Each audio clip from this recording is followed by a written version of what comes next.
اس کا احاطہ نہیں کر سکتے، لیکن جو محبت اور جو عقیدت کے پھول حضرت صدیق اکبر رضی اللہ تعالی عنہ نے پیش کیے ہیں، کائنات میں اس کی مثال نہیں ملتی۔ کسی نے سوال کیا کہ صدیق کائنات کے اندر، دنیا کے اندر کوئی خواہش ہو، کوئی تمنا ہو، کوئی آرزو ہو؟ تو کہا کوئی ایسی خاص تمنا نہیں ہے، بس آخرت کی تیاری ہے۔ فرمایا نہیں، پھر بھی بتاؤ، کوئی تمنا ہوگی تمہارے دل میں، کوئی خواہش ہوگی؟ تو فرمایا کہ ایک ہی خواہش صدیق کے دل میں ہے، وہ یہ ہے کہ نظر صدیق کی ہو، چہرہ مصطفیٰ کا ہو۔ ایک ہی خواہش ہے کہ نظر صدیق کی ہو، چہرہ انور مصطفیٰ کا ہو صلی اللہ علیہ وسلم، اور صدیق اپنے محبوب کو دیکھتا رہے۔ کہا صدیق کوئی اور خواہش؟ فرمایا ہاں، اگلی خواہش یہ ہے کہ مال صدیق کا ہو، قدم حضور کے ہوں، صدیق سب کچھ قربان کر دے۔ کہا صدیق کوئی اور خواہش؟ کہا ہاں، اور خواہش بھی ہے۔ وہ کیا ہے؟ فرمایا وہ خواہش یہ ہے کہ بیٹی صدیق کی ہو، زوجہ مصطفیٰ کی ہو۔ یعنی کہ صدیق کی خواہشات آ کر کے رکتی ہیں تو محبوب کائنات پر ہی رکتی ہیں، اور کوئی خواہش ہی نہیں ہے، اور کوئی تمنا ہی نہیں ہے، اور کوئی آرزو ہی نہیں ہے۔ تو خالق کائنات نے قرآن مجید فرقان حمید میں صحابہ اکرام کی بات فرماتے ہوئے فرمایا کہ والذین معہ، اگر اس کے لفظی معنی کیے جائیں تو معنی یہی بنتا ہے کہ میرے محبوب، یہ جو لوگ آپ کے ارد گرد ہیں، آپ کے دائیں بائیں ہیں، لیکن اگر عشق میں ڈوب کر کے اس کا ترجمہ کیا جائے تو وہ ترجمہ یہ بنتا ہے کہ والذین معہ، میرے محبوب یہ جو آپ کے ارد گرد، آپ کے صحابہ آپ کا طواف کرتے رہتے ہیں، کبھی دائیں آتے ہیں، کبھی بائیں آتے ہیں، کبھی آگے بیٹھتے ہیں، کبھی پیچھے ہوتے ہیں، کہ حضور سے فیض حاصل ہو جائے۔ اور اس کی وجہ کیا ہے کہ اگر محبت میں، حضور کی عقیدت میں کسی کو دیکھا جائے تو پہلا نمبر صدیق کا ہی نظر آتا ہے۔ اگر اپنا سب کچھ قربان کرنے میں دیکھیں تو پہلا نمبر صدیق کا ہی نظر آتا ہے۔ اگر حضور کی خاطر ماریں کھائی ہیں کسی نے، دیکھا جائے تو پہلا نمبر صدیق کا ہی آتا ہے۔ اور پھر فہم و فراست جو اللہ نے صدیق اکبر کو عطا کی ہیں، کائنات کے اندر مثال اس کی بھی نہیں ملتی۔ حضور نبی کریم صلی اللہ علیہ وسلم، حضور جان جانا علیہ الصلاۃ والسلام نے فرمایا کہ میرے صحابہ، اللہ نے مجھ پہ ایک سورت نازل فرمائی ہے، سورہ فتح، یعنی کہ اذا جاء نصر اللہ والفتح ورأیت الناس يدخلون فی دین اللہ افواجا۔ فرمایا اللہ نے کہا ہے کہ میرے محبوب اب وہ دن آ گیا ہے کہ جب فوج در فوج لوگ آپ کے دین میں شامل ہو جائیں گے۔ پہلے تھا مہینے، کوئی 2 مہینے بعد کوئی ایک بندہ مسلمان ہوتا، وہ صحابی بنتا، لیکن فرمایا کہ اب وہ وقت آ چکا ہے کہ فوج در فوج لوگ دین اسلام میں آ جائیں گے، آپ کے مرید بن جائیں گے۔ تو سارے صحابہ خوش ہو گئے کہ پہلے مہینے 1.5 مہینے بعد کوئی ایک پیر بھائی بنتا تھا، اب فوج در فوج ہمارے پیر بھائی بنیں گے۔ صحابہ خوش ہو گئے، لیکن ایک شخص ایسا ہے، حضور کا دیوانہ ایسا ہے، حضور سے محبت کرنے والا ایک ایسا ہے کہ وہ خوش نہیں ہوا بلکہ وہ رونے لگ گیا۔ یہ کون ہے جو حضور کی اس بات کو سن کر کے رو رہا ہے؟ یہ اور کوئی نہیں ہے، صدیق اکبر ہے۔ ایک موقع یہ ہے۔ ایک اور موقع اللہ تعالیٰ نے فرمایا الیوم اکملت لکم دینکم واتممت علیکم نعمتی، کہ میرے نبی آج کے دن ہم نے دین کو مکمل کر دیا ہے، دین کمپلیٹ ہو گیا ہے، مکمل ہو گیا ہے۔ تو سارے صحابہ خوش ہو گئے کہ دین مکمل ہو گیا، خوشی کی بات۔ لیکن حضور کا یہی پروانہ پھر رونے لگ گیا، صدیق اکبر رونے لگ گئے۔ اور ایک تیسرا مقام، ایک مجلس کے اندر حضور نبی کریم علیہ الصلاۃ والسلام نے صحابہ اکرام کو مخاطب ہو کے فرمایا میرے صحابہ، اللہ نے اپنے ایک بندے کو اختیار دیا ہے، وہ چاہے تو سدا دنیا میں رہے، ہمیشہ اور ہمیشگی کی زندگی وہ پالے، یا پھر وہ اپنے رفیق اعلیٰ کے پاس آ جائے۔ تو اس اللہ کے بندے نے اپنے رفیق یعنی رفیق اعلیٰ کے پاس جانے کو ترجیح دی ہے، اور اس نے یہ فیصلہ کیا ہے کہ وہ سدا کی زندگی نہیں لے گا بلکہ اپنے رفیق اعلیٰ کے پاس چلا جائے گا۔ تو سارے صحابہ بڑے خوش ہوئے کہ ایسا خوش نصیب انسان کہ جس کو اللہ اختیار دے۔ سارے صحابہ خوش ہوئے، لیکن سیدنا صدیق اکبر رضی اللہ تعالیٰ عنہ یہاں بھی رونے لگ گئے۔ اب صحابہ اکرام سوال کرتے ہیں، صدیق، ہر صحابی خوش ہے، خوش ہونے کی بات ہے، لیکن آپ رونے لگ جاتے ہیں، اس کی وجہ کیا ہے؟ رونے کی وجہ کیا ہے؟ جب سورہ فتح نازل ہوئی آپ تب بھی رونے لگ گئے، اس کی وجہ کیا ہے؟ فرمایا اس کی وجہ یہ ہے کہ جب محنت مکمل ہو جائے تو انعام ملتا ہے، اور حضور علیہ السلام نے محنت کی۔ طائف کی بات مفہوم بیان کر رہا ہوں، طائف کی وادیوں میں پتھر کھائے، صحابہ کو شہید کروایا، اس لیے کہ لوگوں تک دین اسلام پہنچ جائے، اللہ کا پیغام پہنچ جائے، حضور کی رسالت کا پیغام پہنچ جائے۔ اب لوگوں تک پہنچ گیا ہے، لوگ جوک در جوک اور فوج در فوج اسلام میں داخل ہو رہے ہیں، تو اس کا مطلب یہ ہے کہ اب ہم میں اور حضور میں جدائی کا وقت آ گیا ہے۔ حضور ظاہری حیات طیبہ سے پردہ فرمانے والے ہیں، اور کہا جب دین مکمل ہو گیا تو پھر آپ کیوں روئے ہیں؟ فرمایا جب دین مکمل ہو جاتا ہے اور انبیاء کی جو ڈیوٹی اللہ نے لگائی دنیا میں پوری ہو جاتی ہے، تو پھر اس نبی کا اپنے رب کے پاس جانے کا وقت آ جاتا ہے، تو میں اس لیے رویا ہوں۔ اور فرمایا کہ صدیق یہاں پہ کیوں روتے ہو؟ حضور تو اللہ کہ کسی بندے کی بات کر رہے ہیں کہ وہ اللہ کا بندہ ہے جس کو اللہ نے اختیار دیا ہے اور اس نے اپنے رب کے پاس جانے کا ارادہ کر لیا ہے، تو وہ حضور تو کسی اللہ کے بندے کی بات کر رہے ہیں، آپ کیوں رو رہے ہیں؟ فرمایا کائنات کے اندر کسی ماں نے ایسا کہاں جنا ہے کہ جس کو اللہ اختیار دے کہ رہو چاہے دنیا کے اندر یا ہمارے پاس آ جاؤ۔ فرمایا ایسی ہستی اور کوئی نہیں ہے، کون ہو سکتا ہے جسے اللہ اختیار دے؟ وہ ایک ہی ہستی ہے جس کا نام نامی اسم گرامی محمد الرسول اللہ صلی اللہ علیہ وسلم۔ فرمایا حضور تو اپنی بات کر رہے ہیں کہ اللہ نے اختیار دیا ہے، لیکن حضور نے اپنے رب کے پاس جانے کا ارادہ کر لیا۔ مطلب یہ ہے کہ اب ہم میں جدائی پڑنے والی ہے۔ صحابہ کی سوچ وہ کہیں اور ہے، لیکن صدیق کچھ اور سوچ رہے ہیں۔ صحابہ بظاہر خوشیوں کو دیکھ رہے ہیں، لیکن صدیق اس کی گہرائی کی باتوں کو ناپ اور تول رہے ہیں کہ حضور کیا کہہ رہے ہیں اور سمجھانا کیا چاہتے ہیں۔ یہ فہم و فراست ہے سیدنا صدیق اکبر رضی اللہ تعالی عنہ کے۔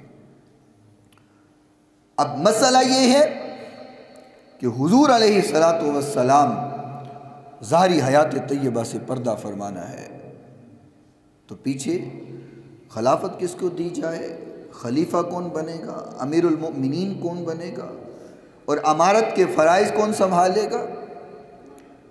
تو حضور علیہ السلام نے اللہ سے مانگ کر بخار لیا، بیماری مانگ کر لی، اختیاری بیماری لی۔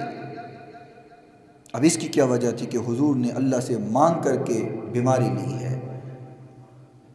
اس کا مطلب یہ ہے کہ حضور دیکھنا چاہتے تھے کہ میں جب بیمار ہوں اور مصلی پہ نہیں جاؤں گا اور جس کو اپنے مصلی پہ کھڑا کروں گا تو ثابت ہو جائے گا کہ حضور کے بعد اگر کوئی خلیفہ بنے گا تو وہی بنے گا۔ اور زیادہ لمبا نہیں، صرف 3 دن کا جو مختصر سا دورانیہ حضور علیہ السلام مانگ کر کے بیماری لی، اور بیماری کی شدت اتنی بڑھ گئی کہ حضور اپنے قدموں پہ چل کر کے مسجد میں نہیں آ سکتے تھے، اتنی شدت بڑھ گئی۔ آقا کائنات علیہ السلام سیدہ پاک حضرت سیدہ امی جان عائشہ صدیقہ رضی اللہ تعالی عنہا کے حجرہ مبارک میں، اور تمام ازواج مطہرات نے اپنی باری بھی سیدہ صدیقہ کو دے دی ہوئی تھی۔ حضور نے فرمایا کہ مرو ابا بکر فلیصلی بالناس، ابو بکر کو کہو کہ وہ لوگوں کو نماز پڑھائے، جماعت کروائے۔ حضور پر پھر نیند اور بے ہوشی کا غلبہ آیا بیماری کی وجہ سے۔ آقا کائنات علیہ السلام دوبارہ پھر فرمایا صحابہ کیا کر رہے ہیں؟ فرمایا حضور صحابہ آپ کا انتظار کر رہے ہیں۔ تیسری بار پھر فرمایا صحابہ کیا کر رہے ہیں؟ فرمایا صحابہ تو مڑ مڑ کر کے آپ کے حجرے کی طرف دیکھ رہے ہیں، آپ کا انتظار کر رہے ہیں۔ اب بھی تھوڑا سا وقت اوپر ہو جائے تو نمازی مڑ مڑ دیکھتے ہیں نا کہ قاری صاحب کہاں رہ گئے، امام صاحب کہاں رہ گئے۔ تو یہ تو صحابہ کی سنت ہے کہ جب حضور نہیں آئے تو صحابہ مڑ مڑ کر کے دیکھتے تھے کہ حضور کہاں رہ گئے، ابھی تک مصلی پر نہیں آئے، نماز کے لیے نہیں پہنچے۔ تو حضور علیہ السلام نے فرمایا امی جان سیدہ عائشہ صدیقہ رضی اللہ تعالی عنہا سے، فرمایا صحابہ کیا کر رہے ہیں؟ فرمایا یا رسول اللہ آپ کا انتظار ہو رہا ہے۔ فرمایا میں تمہیں کہتا ہوں کہ صدیق کو کہو وہ نماز پڑھائے۔ اتنی دیر گزری تو مسجد سے آواز آئی اللہ اکبر۔ حضرت سیدنا عمر فاروق رضی اللہ تعالی عنہ مصلی پہ، اور اللہ اکبر کی جب صدا بلند ہوئی تو سیدنا عمر فاروق رضی اللہ تعالی عنہ کی آواز بہت بلند تھی، اتنی بلند کہ وہ مسجد کے اندر بھی بات کر رہے ہوتے تو مسجد کے باہر نہاون سینکڑوں دور آپ کی آواز پہنچ جاتی تھی۔ اتنی بلند آواز سیدنا عمر فاروق رضی اللہ تعالی عنہ کی۔ جب اللہ اکبر کہا تو حضور نے آنکھیں مبارک کھولی، کہا عمر کو کس نے کہا مصلی پہ کھڑا ہو جائے؟ عمر کو کہو نماز توڑ دے اور نماز توڑ کر کے پیچھے ہو جائے۔ صدیق کو کہو میرے مصلی پہ کھڑا ہو کر کے صحابہ کو نماز پڑھائے۔ آقا یہ مسئلہ سمجھانا چاہتے تھے کہ میرے بعد اگر خلافت کا کوئی حقدار ہے وہ کوئی اور نہیں ہے، وہ سیدنا صدیق اکبر رضی اللہ تعالی عنہ ہیں۔ اور حضرت غوث پاک علیہ رحمہ اللہ تعالی کی کتاب غنیۃ الطالبین کے اندر یہ روایت موجود ہے کہ آقا کائنات علیہ السلام نے مولا علی مشکل کشا شیر خدا رضی اللہ تعالی عنہ کو بلا کے کہا علی میں تیرے ساتھ ایک بات کرنے لگا ہوں، اس کو اپنے ذہن میں بٹھا لینا اور اس کو یاد کر لینا جو بات تمہیں میں سنانے لگا ہوں، بتانے لگا ہوں۔ فرمایا جی یا رسول اللہ، آپ ارشاد فرمائیں۔ حضور علیہ السلام نے فرمایا اور یہ جو بات تم سے کرنے لگا ہوں یہ بات میں خود سے نہیں کر رہا، یہ بات مجھے اللہ نے کہی ہے کہ ان کو بتا دی جائے۔ وہ بات کیا ہے؟ لوگ تو آج کہتے ہیں نا جی دما دم مست کلندر علی دا پہلا نمبر۔ میں کہتا ہوں نا یہ جملہ مت بولا کرو، اگر بولنا ہو تو بولا کرو دما دم مست کلندر صدیق کا، اونچی بولیں، صدیق کا دمادم مست کلندر عمر کا دوسرا نمبر، دمادم مست کلندر عثمان کا، اور دمادم مست کلندر مولا علی کا چوتھا نمبر۔ یہ ترتیب میرے محبوب نے کہی ہے اور غوث پاک نے غنیۃ الطالبین میں لکھا ہے۔ فرمایا حضور نے فرمایا کہ علی تم سے بات کرنا چاہتا ہوں۔ حضور فرمائیے کیا ارشاد فرمانا چاہتے ہیں؟ فرمایا میرے بعد پہلا نمبر ابو بکر صدیق کا ہے۔ ذرا پھر بولے، کہا میرے بعد پہلا نمبر صدیق کا ہے۔ اور دوسرا نمبر عمر کا ہے، تیسرا نمبر عثمان کا ہے، علی چوتھا نمبر پھر تیرا ہے، رضوان اللہ علیہم اجمعین۔ اور ہم سیدنا صدیق اکبر رضی اللہ تعالیٰ عنہ کیوں بولتے ہیں، صدیق کیوں کہتے ہیں؟ ابو بکر رضی اللہ تعالیٰ عنہ بھی تو کہا جاتا ہے اور کہا جا سکتا ہے، آخر اس کی کیا وجہ ہے کہ ہم آپ کو صدیق اکبر سے کیوں یاد کرتے ہیں، اور جب بھی بولتے ہیں یہ صدیق کیوں بولتے ہیں؟ حضرت حکیم بن سعد رضی اللہ تعالی عنہ فرماتے، اور حدیث طبرانی میں موجود ہے، حضرت حکیم بن سعد رضی اللہ تعالی عنہ فرماتے ہیں میں نے سنا، حضرت حکیم فرماتے ہیں کہتے ہیں میں نے سنا، سمیعت علیًا، کسی اور کو نہیں سنا، میں نے خود علی کو سنا ہے، سبحان اللہ۔ اور آپ دیکھیں احادیث اٹھا کر کے دیکھیں، سیدنا صدیق اکبر کی عظمت بیان کرتے ہوئے مولا علی نظر آتے ہیں، اور مولا علی کی عظمت بیان کرتے ہوئے سیدنا صدیق اکبر نظر آتے ہیں۔ طبرانی شریف کی یہ حدیث جو آپ کے سامنے پیش کرنے لگا ہوں، فرمایا سمیعت علیًا رضی اللہ تعالی عنہ، فرماتے میں نے علی سے سنا، کیا سنا؟ فرمایا یحلف اللہ انزل اسم ابی بکر من السماء صدیق، کہ وہ اللہ کی قسم کھا کر کے کہہ رہے تھے، اللہ کی قسم کھا کر کے ارشاد فرما رہے تھے، کیا کہا؟ فرمایا ابو بکر کا جو نام صدیق ہے یہ دنیا پہ نہیں بنا، بلکہ انزل اسم ابی بکر من السماء صدیق، اللہ کریم نے آسمان سے خود ابو بکر کا نام صدیق نازل فرمایا ہے۔ تو پھر میں یوں صدا لگاؤں، وہ جو صدیق صدیق صدیق خود خدا نے کہا، ذرا آہستہ بولیں کہیں پولیس نہ پکڑ لے۔ سبحان اللہ کہتے ہوئے کیوں ڈرتے ہیں بھائی، یہ تو اللہ کی تسبیح ہے، انشاءاللہ اس پہ کوئی نہیں پکڑتا، اس پہ ہوگا کیا؟ رحمتوں کا نزول ہی ہوگا اور کچھ نہیں ہوگا۔ وہ جو صدیق صدیق خود خدا نے کہا، وہ جو صدیق صدیق مصطفیٰ نے کہا، میں بھی کہتا ہوں صدیق صدیق، وہ صدیق ہے جو نہ مانے وہ زندیق زندیق زندیق ہے، اور پروانے کو چراغ بلبل کو پھول، بس صدیق کو خدا اور اس کا رسول بس۔ جب اللہ صدیق کہتا ہے، آقا کائنات صدیق فرماتے ہیں، تو پھر ہم بھی تو صدیق ہی کہیں گے نا، رضی اللہ تعالی عنہ۔ اور اعلیٰ حضرت علی رحمہ اللہ تعالی نے نا جی فتاوی رضویہ شریف کے اندر، یہ میرے سامنے 22 نمبر جلد ہے، اور فتاوی رضویہ کی 22 نمبر جلد کا صفحہ نمبر 257 ہے، اور اس حدیث کو حضرت جناب حافظ خطیب بغدادی، ان کا نام بھی ابو بکر ہی ہے، ان کا نام بھی ابو بکر ہے، خطیب بغدادی علیہ رحمہ اللہ تعالی اس کو لکھا، اور حوالے سے اس حوالے سے اعلیٰ حضرت علیہ رحمہ اللہ تعالی نے فتاوی رضویہ شریف کے اندر اس کو نقل فرمایا۔ آقا کائنات علیہ الصلوۃ والسلام ایک دن تشریف فرما تھے، اور صحابہ اکرام رضوان اللہ علیہم اجمعین تشریف فرما ہے۔ آقا نے فرمایا میرے صحابہ، ابھی جو آئے گا نا، ابھی جو شخص آئے گا، ابھی جو شخص یہاں پہ داخل ہوگا، تو فرمایا کہ وہ ہے کہ انبیاء کے بعد جس کا مقام ہے وہ اس کا مقام،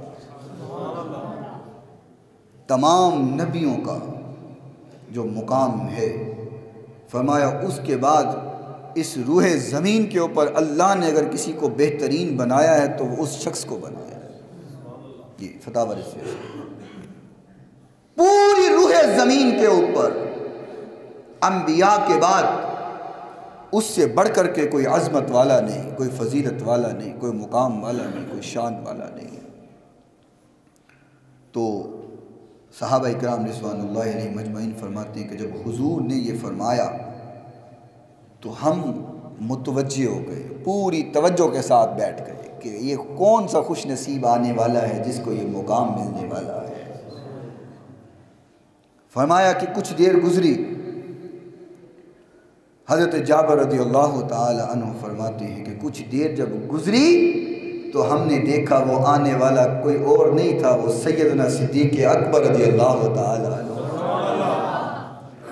وہ حضرت ابوبکر صدیق رضی اللہ تعالی عنہ تھے. فرمایا کائنات اور روح زمین کے اوپر انبیاء کے بعد اگر کسی کا مقام ہے تو وہ سیدنا صدیق اکبر رضی اللہ تعالی عنہ کا مقام ہے.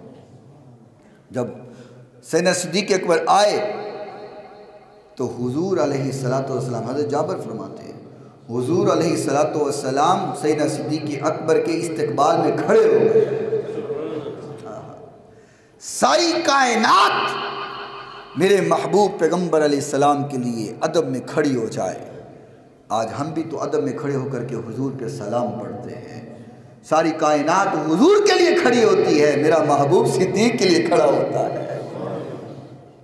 حضرت جابر فرماتے ہیں حضور صلی اللہ علیہ وسلم صدیق اکبر رضی اللہ تعالی عنہ کو مقام دینے کے لیے اور استقبال کرنے کے لیے کھڑے ہو گئے، اور صرف کھڑے نہیں ہوئے بلکہ صدیق اکبر کو اپنے سینے سے لگا لیا، اور سینے سے لگا کر کے صدیق اکبر کے پیشانی پر بوسہ دیا، صدیق اکبر کے ماتھے کو چوم لیا. میرے محترم سامعین، یہ وہ مقام ہے جو میرا محبوب عطا کر رہا ہے، اور میرا نبی اس وقت تک بولتا نہیں ہے جب تک اللہ نہیں بلاتا. میرا نبی اس وقت تک کلام نہیں کرتا جب تک اللہ نہ کہے. فرمایا وما ينطق عن الهوى، میرا نبی جب بھی بولتا ہے وہ اللہ کے بلائے سے بولتا ہے. اللہ اکبر. عرض یہ کر رہا تھا حضور نے یہ مسئلہ سمجھانا تھا. فرمایا صدیق سے کہو کہ وہ میرے مصلی پہ کھڑا ہو جائے اور وہ نماز پڑھائے. سیدنا صدیق اکبر رضی اللہ تعالی عنہ مصلی رسول پہ کھڑے ہو کر کے جماعت کروا رہے ہیں. اتنی دیر میں حضور علیہ السلام نے ارادہ فرمایا، آقا کائنات نے ارادہ کیا کہ میں بھی مسجد میں حاضر ہوں اور اپنی محنت صحابہ کرام کو دیکھوں، صحابہ کرام کو دیکھوں. حضور علیہ السلام تشریف لے کر کے آئے، اور توجہ رکھیے گا، یہ بات دل کی تختیوں پہ لکھ کے لے جائیے گا اور بڑی انہماک کے ساتھ اس بات کو سنیے گا. سیدنا صدیق اکبر رضی اللہ تعالیٰ عنہ جب نماز پڑھاتے تھے دنیا ما فیہا سے بے خبر ہو جاتے، کوئی خبر نہیں ہے کیا ہو رہا ہے. حضور جب مسجد میں تشریف لے کر کے آئے تو صحابہ کرام نے یوں تالیاں بجانی شروع کی، یوں کر کے آواز دینا شروع کی. صحابہ کرام رستہ چھوڑتے گئے، صفوں میں سے رستہ بناتے گئے، لیکن صدیق بے خبر ہے، پتہ ہی نہیں پیچھے کیا ہو رہا ہے. اب ایک بات پہ توجہ رکھنا کہ حضور اپنے حجرہ مبارک سے مسجد میں تشریف لائے ہیں تو صحابہ کرام کو پتہ چل گیا ہے کہ حضور آ رہے ہیں. اس کی وجہ کیا ہے؟ اقبال یہاں پہ جھوما، کہا کسی کو دیکھتے رہنا نماز تھی تیری. صحابہ کرام کی نماز یہ تھی کہ وہ نماز میں بھی حضور کو دیکھتے تھے. لوگ کہتے ہیں کہ حضور کا خیال آ جائے تو نماز ٹوٹ جاتی ہے، لیکن صحابہ کرام کی نماز وہ تھی جب تک وہ حضور کا چہرہ انور نہیں دیکھتے تھے صحابہ کی اس وقت تک نماز نہیں ہوتی تھی. یہ بخاری شریف پڑھ رہا ہوں، یہ جو حدیث سنا رہا ہوں بخاری شریف کی، امام بخاری علیہ رحمہ اللہ تعالیٰ نے بخاری شریف میں نقل فرمایا ہے. صحابہ کرام نے دیکھا حضور آ رہے ہیں، تالیاں بجانی شروع کی، یوں تالیاں بجانی شروع کی. جب تالیاں بڑھ گئی اور سارے صحابہ اشارہ دے رہے تھے صدیق ہٹ جاؤ حضور آ گئے ہیں، صدیق پیچھے ہو جاؤ حضور آ گئے ہیں، جب صدیق اکبر نے محسوس کیا کہ پیچھے سے تالیاں بڑھ گئی ہیں، آواز بڑھ گئی ہے، تو سیدنا صدیق اکبر رضی اللہ تعالیٰ نے، توجہ کیجئے گا میری طرف، سیدنا صدیق، بلکہ حضور کے مدینے کی طرف توجہ رکھ کر کے میری بات سنیں، سیدنا صدیق اکبر رضی اللہ تعالیٰ نے یوں مڑے، نماز پڑھا رہے ہیں، میں یہاں جماعت کرواتے ہوئے یوں منہ پھیر لوں تو سب نے کہنا مولوی صاحب کی کیتا جے نماز توڑ دیتی جے ساڑی۔ سیدنا صدیق اکبر یوں مڑے، یوں پیچھے ہو گئے، میرے نبی علیہ السلام نے فرمایا صدیق نماز کو جاری رکھو۔ بات سمجھے نہیں جہاں میں پہنچانا چاہتا تھا، میں یوں منہ پھیر لوں نماز ٹوٹ جاتی ہے، اگر بندہ نظر دائیں بائیں کرے تو نماز ٹوٹ جاتی ہے۔ صدیق نے نظر نہیں کی، پورے گھوم گئے ہیں، میرے نبی فرماتے ہیں صدیق نماز کو جاری رکھو، جہاں سے چھوڑا ہے وہیں سے پڑھاتے جاؤ۔ صدیق نماز پڑھا رہے ہیں، حضور علیہ السلام تشریف فرما ہے، اور حضور نے سیدنا صدیق اکبر کی امامت میں نماز بھی ادا کی ہے۔ اب کوئی کہہ سکتا ہے کہ آپ امام کی عظمت زیادہ ہوتی ہے، امام کا مقام زیادہ ہوتا ہے، آپ کہتے ہیں کہ حضور نے سیدنا صدیق اکبر کی امامت میں نماز پڑھی ہے، تو آپ نے سیدنا صدیق اکبر کی عظمت کو حضور سے بڑھا دیا؟ کوئی سوال کر سکتا ہے، کوئی کہہ سکتا ہے؟ جس کا دل سیاہ ہو چکا ہو وہ صدیق مانتا نہیں ہے۔ چلتے چلتے ایک بات بتاؤں، امام زین العابدین علیہ السلام، آپ کے پاس ایک بندہ آیا، توجہ کرنا، یہ وہ ہیں کہ جن کے بچے یہاں دلوں کی باتیں جانتے ہیں، یہ تو امام حسین کے لخت جگر ہیں۔ امام زین العابدین علیہ السلام کے پاس ایک شخص آیا، کہنے لگا کہ آپ ابو بکر کے بارے میں جانتے ہیں، ان کے بارے میں کچھ بیان کریں۔ اب کوئی محبت والا خالی ابو بکر بھی کہہ دے تو ٹھیک ہے، لیکن امام سمجھ گئے اس کا دل سیاہ ہو چکا ہوا ہے، اس کے دل کے اندر ابو بکر کی محبت نہیں ہے۔ اگر محبت ہوتی تو پورا لفظ بولتا کہ ابو بکر صدیق کے بارے میں بیان کریں۔ اس نے کہا آپ ابو بکر کے بارے میں کیا جانتے ہیں، بیان کریں۔ آپ چوکس ہو گئے، سیدھے ہو گئے، اور فرمایا تم صدیق اکبر کے بارے میں پوچھنا چاہتے ہو؟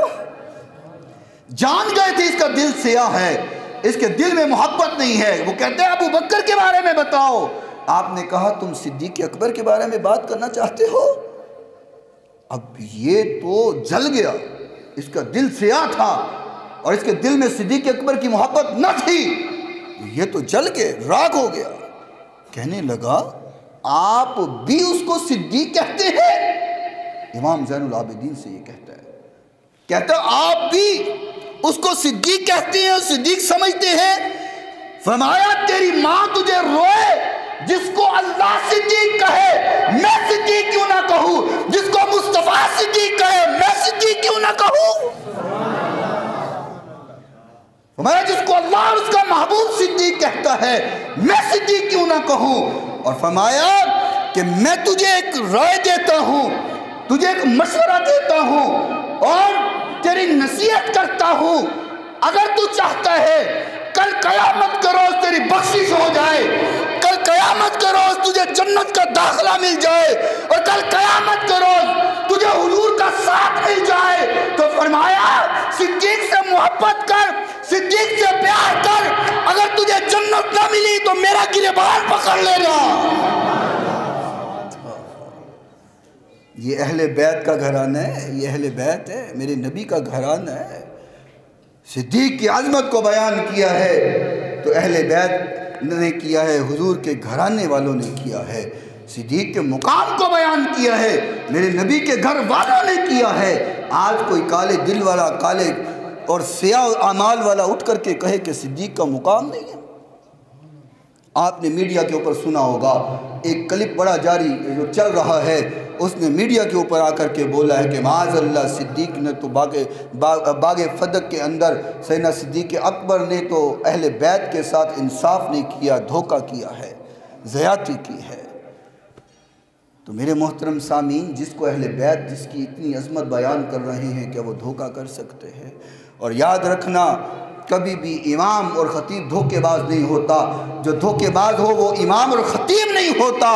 دھوکے کرنے والا ممبر رسول پہ بیٹھنے کے قابل نہیں ہے، مصلی رسول پہ کھڑے ہونے کے قابل نہیں ہے۔ نبی اگر تو صدیق اکبر کو امام الخطیب بنایا ہے تو امام الانبیاء نے بنایا ہے۔ اور حضور کب کیا کسی دھوکے باز کو اپنا مصلی دے سکتے تھے؟ بولے تو صحیح، کیا دھوکے باز کو اپنا ممبر دے سکتے تھے؟ حضور نہیں دے سکتے تھے، اور اگر حضور نے دیا ہے تو حضور نے کچھ دیکھ کر کے دیا ہے۔